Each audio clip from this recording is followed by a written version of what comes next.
So working in this role, I get to connect with a lot of UX leaders, and I always ask them questions about how are they able to influence others in their organizations to do what's right for the user? Because I could see, in my experience, how easy it was to not do what was right for the user.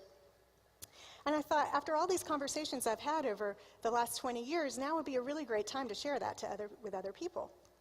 When I have those conversations, I typically ask people how would they rate their level of influence in their organization on a scale of 1 to 10.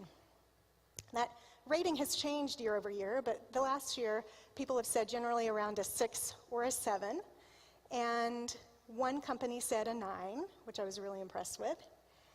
And you must ask yourself, why would a user experience team have only 6 or 7 out of 10 in a level of influence in their organizations? Because every company knows that to win, they have to compete in user experience. Every company talks about being customer obsessed, but for some reason UX teams still have challenges.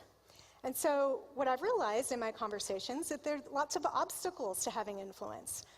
There are kind of 3 primary ones: structure, maturity, and visibility.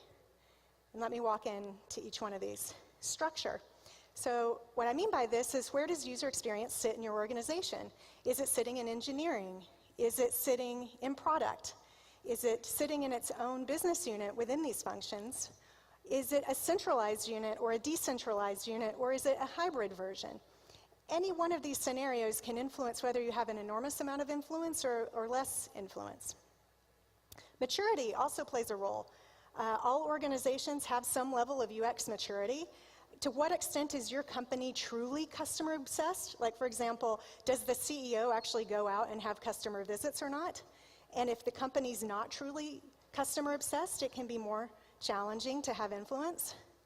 And then visibility. Is there a leader of the UX function who really thinks it's their job to go out and socialize everything the UX practice is doing? And do they bring that UX practice up to the executive level when they can? For example, do they have regular meetings with the CEO? Does the UX research team have regular meetings with the CEO, like at Slack? If the answer is no, it may be more difficult to have influence in the organization. So this structure, maturity, visibility, all of these things can be challenging, but you still have power even if these are problems for you.